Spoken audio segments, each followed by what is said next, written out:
warahmatullahi wabarakatuh.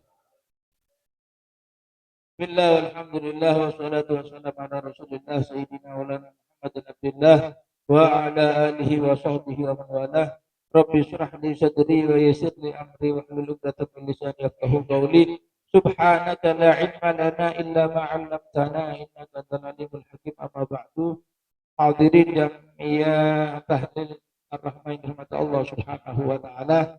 Syukur alhamdulillah di malam hari ini Allah Subhanahu wa taala masih mentakdir kita dalam keadaan sehat walafiat sehingga kita bisa berkumpul dalam acara rutinitas kita yaitu membaca Yasin dan tahlil yang diperuntukkan untuk orang tua kita. Semoga bacaan Yasin dan tahlil tersebut sampai kepada keluarga kita, wabil khusus sampai kepada keluarga Bapak Bambang. Amin amin ya rabbal alamin. Hadirin yang dirahmati Allah Subhanahu wa taala, melanjutkan kajian daripada hadisnya karena pembahasannya masih belum selesai, ada pada urutan ketiga. Kemarin dikatakan khamsun min haqqil muslim 'alal muslim, kata Nabi Muhammad sallallahu alaihi wasallam. Ada 5 perkara yang wajib dilaksanakan bagi umat Islam kepada umat Islam yang lain. Di antaranya menjawab salam, mendatangi daripada undangan, dan yang ketiga adalah syuhudul jenazah, yaitu menghadiri jenazah. Arti daripada menghadiri jenazah di sini kata para ulama, wal makna hudurus shalah 'alaiha, hadir di dalam pensolatan daripada si mayit, daripada orang yang meninggal. Wa fi'luha, bukan cuma hadir, tapi ikut andil di dalam melakukan sholat. Kenapa? Karena dalam masalah sholatul janazah itu adalah tujuan utamanya untuk mendoakan si mayit. Bila ada orang yang datang kepada orang yang meninggal, terus dia tidak ikut sholat, kenapa terus? Ini kan kurang.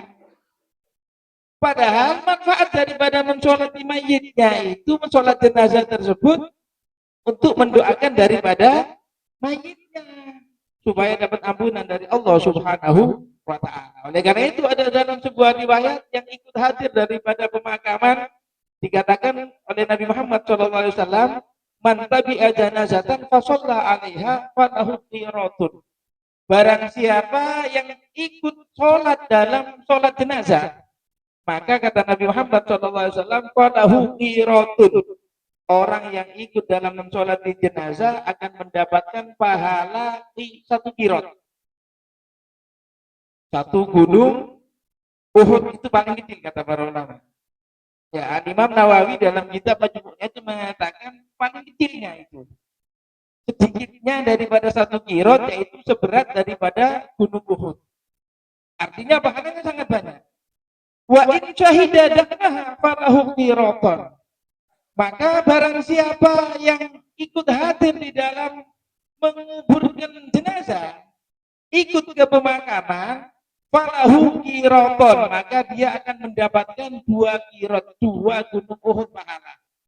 Tapi kata para ulama, bukan yang hanya ikut ngubur dong. Harus dibarengi dengan yang pertama.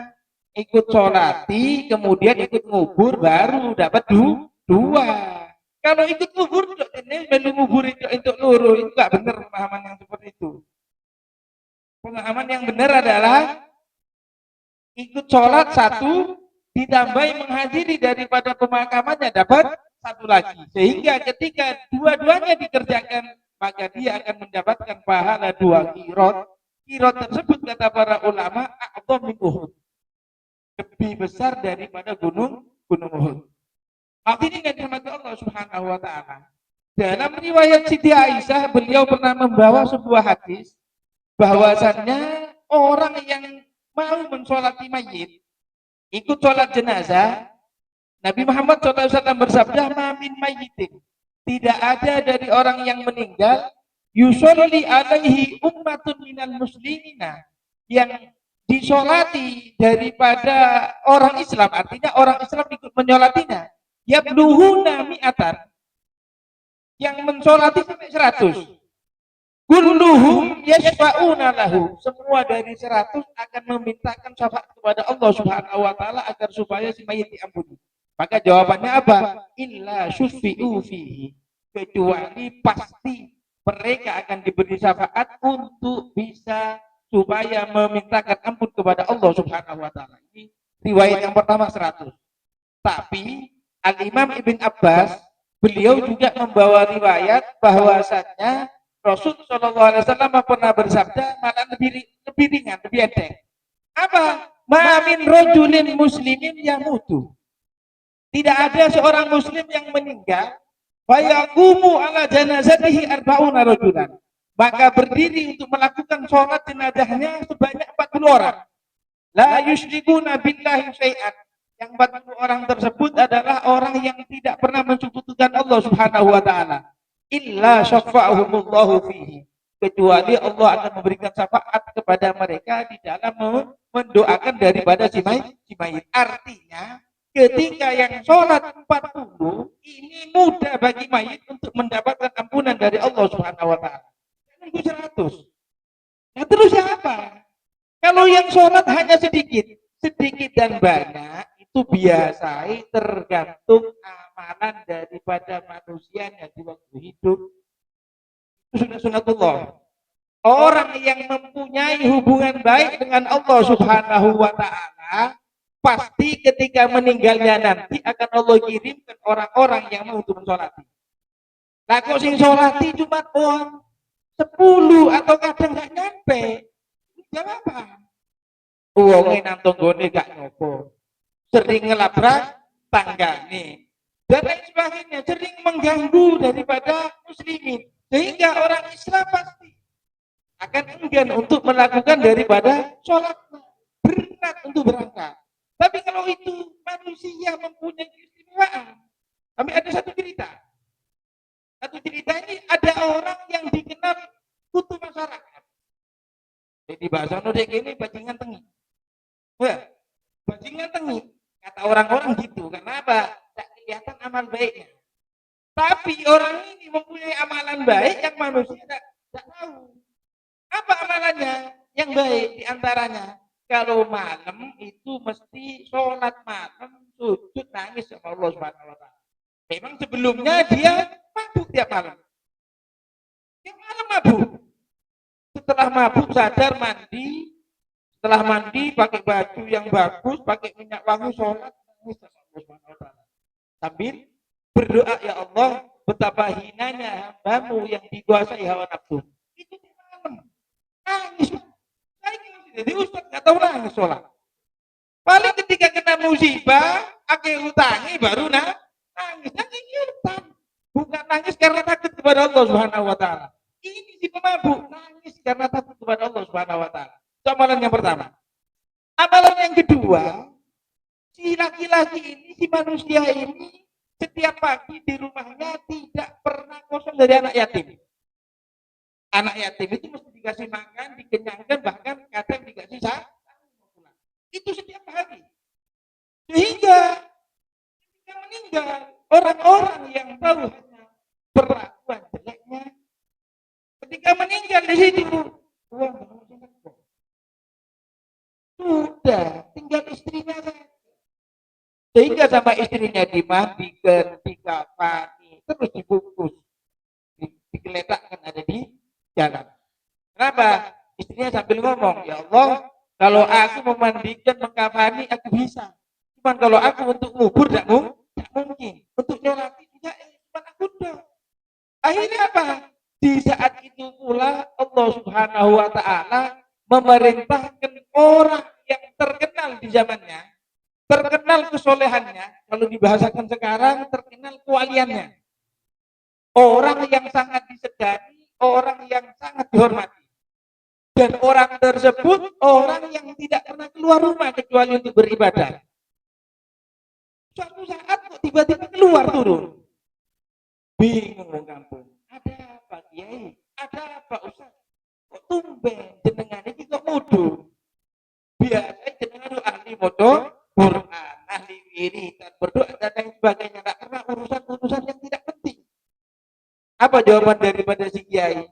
Aku 3 kali berturut-turut dalam hidupku diperintahkan oleh Allah Subhanahu wa taala untuk mensolati walinya Allah yang meninggal di daerah sini. Ini si wali membahasakan walinya Allah yang meninggal di daerah sini. Boleh bicara. Nanya sama tetangganya orang-orang di situ, tidak ada yai, tidak ada wali. Walinya Allah yang meninggal di daerah sini. Tidak mungkin salah.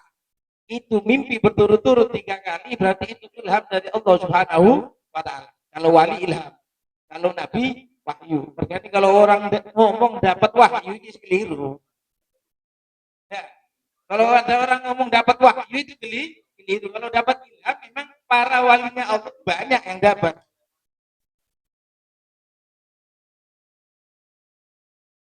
Wahyu jadi istrinya yang dapat wahyu ya. Sudah. Ketika si wali ini turun sambil mencari daripada orang yang kata Allah Subhanahu wa taala dalam mimpinya itu adalah walinya Allah. Tidak ada kecuali manusia yang terkenal dengan julukan bajingan tengah. Kata si wali, aku ingin tahu keluarganya. Yang sudah dicari tidak ada yang meninggal. Aku ingin tahu keluarganya. Siapa keluarganya? Ada istrinya. Datang keluarganya. Istrinya ditanya, wahai istrinya si laki-laki yang meninggal, aku ingin bertanya amanah daripada suamimu. Jawaban si istri sesuai dengan yang mereka tahu. Suamiku pemabuk, suamiku memang ahli daripada melakukan minum khamr. Jawabannya ya ente. Aku tidak nanya keburukannya. Yang aku tanya adalah amal baiknya apa? Kalau jenengan nanya amal baiknya ya memang amal baiknya semua warga sini tidak ada yang tahu. Yang tahu cuma aku sebagai saksi mata. Suamiku setelah mabuk mesti sadar itu bangun, mandi, kemudian menggunakan pakaian yang bagus, pakai minyak wangi, sholat. Sholat di sujudnya itu mesti nangis. Dan kalau dibahasakan dalam doanya, ya Allah, betapa hinanya hambamu yang selalu mengikuti hawa nafsu. Itu nangis sampai subuh. Mulai dari jam 2, jam 3, tunggu sujud deh. Iki ustaz gak kuat sujud suwe-suwe. Iki sing jarene wong bajingan iki kuat. Sudah. Yang pertama. Kata yainya akhirnya yang kedua apa? Amalan yang kedua yai, rumahku tiap pagi tidak pernah kosong dari anak yatim. Dan selalu suamiku memerintahkan anak yatim tersebut untuk dikasih makan, dan kalau ada rezeki lebih selalu dikasih daripada sangunya. Dikai duit. Kata si kiai tersebut cukup. Dua amalan inilah adalah amalan yang membuktikan bahwasannya suamimu adalah waliyun min auliyaillah, orang yang mempunyai derajat di sisi Allah Subhanahu wa taala. Artinya, kalau kita meninggal ingin disolati dengan jumlah yang banyak, gak usah kita pamer kepada manusia.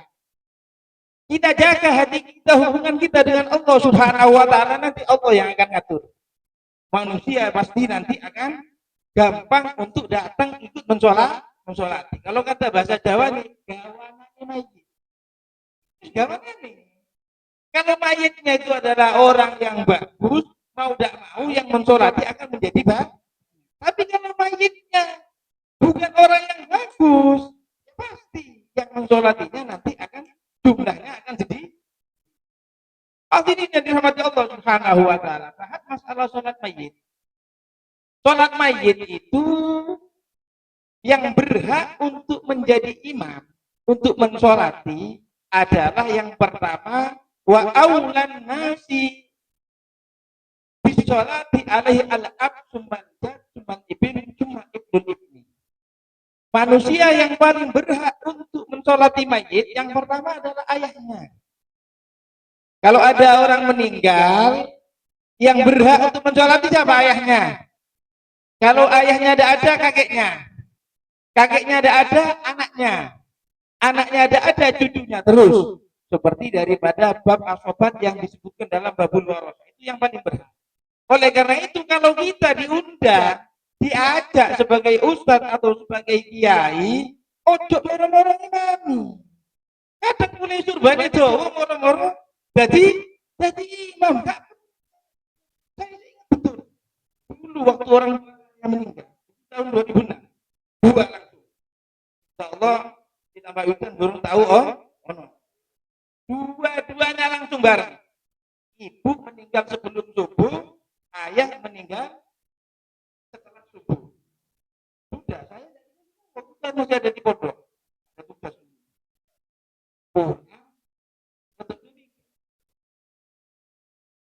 Sampai rumah ternyata apa? Di depan pintu dua daripada penduso wis ono isi kiamat turun. Selama ini saya tanya, kapan sholat ini? Akhirnya jam 12.25 itu katanya sudah ada yang pergi ke Ustaz Taufik dan Ustaz Taufik ngomongnya katanya habis asar. Lama saya belajar, majid jenazah itu tidak boleh ditunda-tunda. Kalau sudah ya sudah, jangan dikubur. Kenapa nggak disusul? Akhirnya saya telepon. Waktu itu saya zaman HP Flexi, pinjam saya juga. Namanya waktu itu, punya pinjam Flexi. Tak telepon akhirnya saya ternyata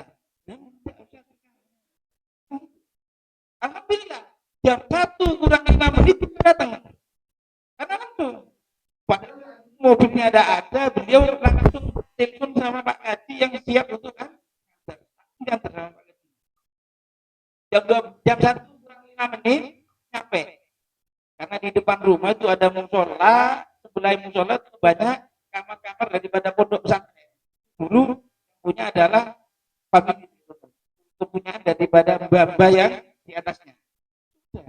Ketika turun, apa kata beliau? Jangan antar terdakwa.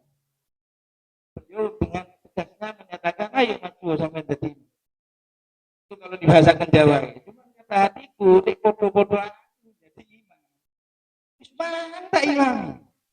Masuk, salah. Di situ saya mau jadi imam, tidak mungkin lah, karena apa? Keinginan daripada keluarga memang yang imami adalah beli. Sudah, saya persilahkan. Oleh karena itu apa yang bisa diambil dari pelajaran ini? Meskipun surban itu, ojo mulai diundang moro-moro imami kecuali sudah ada perwakilan. Kalau sudah ada perwakilan dari keluarganya, yai, ustaz, jenengan gedeng imami baru. Tidak ada masalah kalau enggak. Kalau saya pernah tahu pokoknya enggak dikokon moro-moro, ini kan enak. Kurang kalau seperti itu. Oleh kan jangan. Kalau tidak ada perintah, jangan tiba-tiba langsung sholat. Kenapa? Karena kalau tidak ada perintah, itu kata Imam Nawawi dalam kitab Majmu'nya, yang paling berhak itu adalah keluarganya.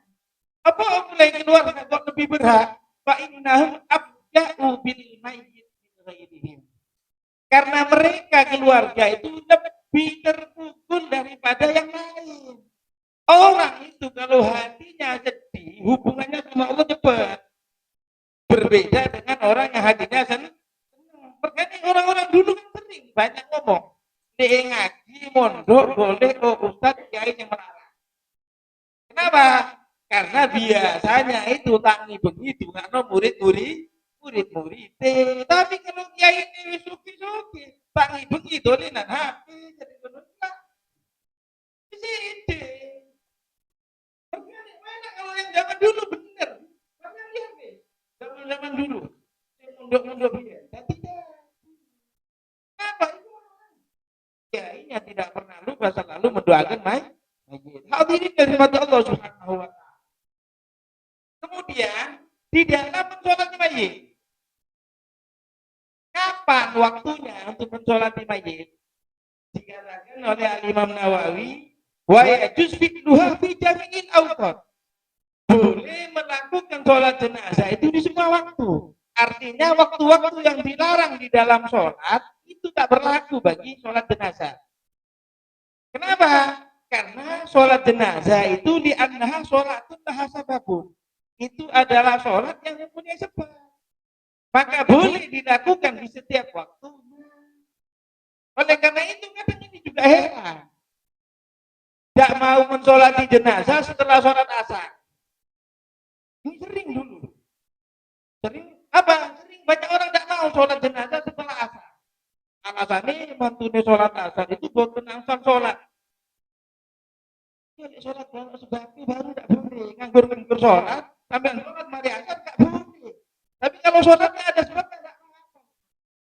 Apalagi kalau di Hadramut itu dikerjakan sholat jenazah setelah sholat. Baik setelah sholat zuhur, setelah sholat asar. Kenapa? Karena tujuan daripada mensolati mayit itu mendoakan mayit. Sedangkan manusia setelah sholat itu jumlahnya lebih banyak daripada sebelum sholat. Kadang di sini aneh. Mayit di sholat diri tak turunnya sholat fardu. Setelah itu tomat sholat fardu. TKP baru dadi maknane ditinggal mayit dia sing gotong apa hilang. Sama di sana. Tidak boleh kemungkinan. Kenapa? Organnya masih bisa dijual.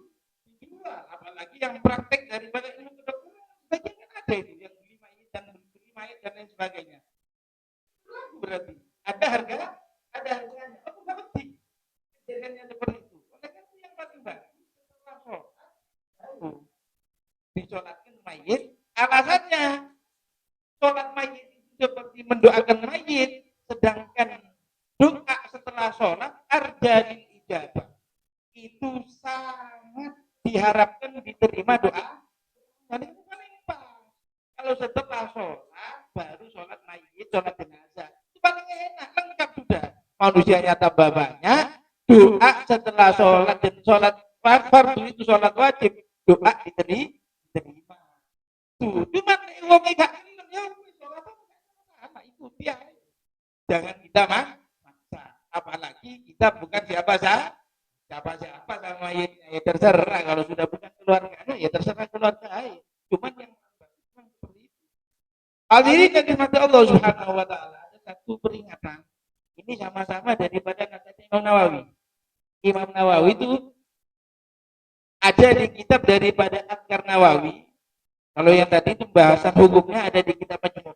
Yang ada di kitab Adkar Nawawi beliau mengingatkan wal yahdar kullal hadar minal hadis bima la faidat. Hati-hatilah, sangat berhati-hatilah dari berbicara yang tidak ada faedahnya di saat terjenazah. Kenapa? Karena saat itu adalah fa inna hadza waktu fikrin wa dzikrin yukbahu fi al-ghaflatu wa lahu wal istighalu bil hadisil farid. Karena saat itu adalah saat di mana manusia diperintahkan untuk tafakkur, untuk berpikir. Mayit ini pernah hidup dalam hati kita. Berarti apa? Sing digotong iku wingi-wingine ya urip koyo ngene. Berarti apa?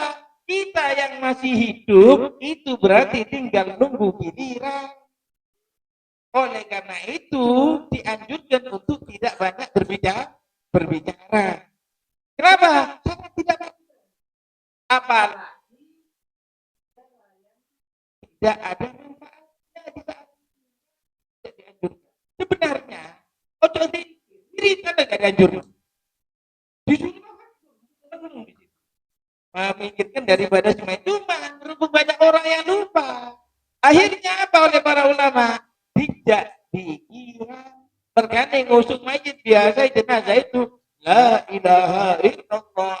La ilaha benar. Tidak itu ngomong-ngomong dewi guyonan di kalau tidak bisa bertafakur lebih baik untuk berzikir kepada Allah Subhanahu. Mungkin ini yang bisa saya sampaikan. Mohon maaf apabila ada tutur kata yang kurang berkenan. Dan kalau ada pertanyaan, wallahu a'lam.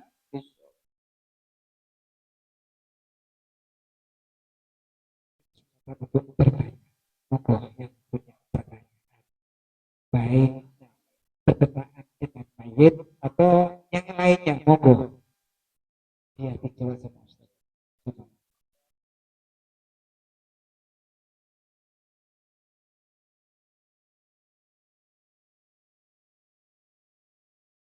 Monggo, kesempatan emas. Mungkin kita sudah tahu, mungkin yang lain belum tahu. Ya, mungkin saja pertanyaan yang lain juga tidak tahu. Itu yang lain. Monggo bertanya. Sabun,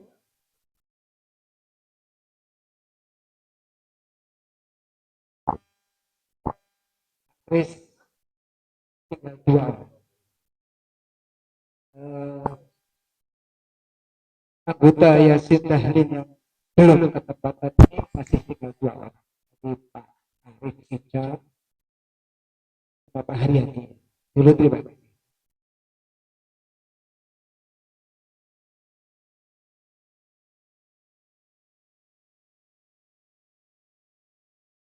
Pak Haryadi,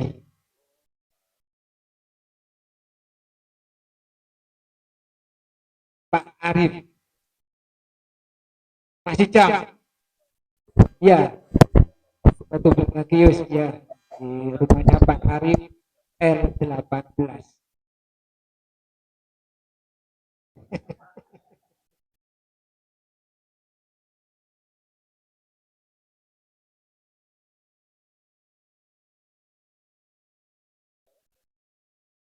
Sebelum ditutup sama kami atas nama pengurus majelis mengucapkan jazakumullah khairan katsira wa jazakumullah khairan jazak. Terima kasih kepada para hadirin sekalian atas kehadirannya dan mohon maaf apabila ada penghormatan atau kesudatan yang kurang berkenan. Kiranya berikan maaf yang sebesar-besarnya. Cukup sekian. Assalamualaikum warahmatullahi wabarakatuh. أننا تركنا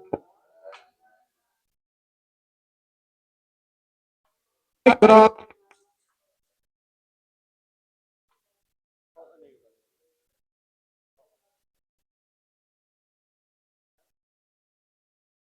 الوعد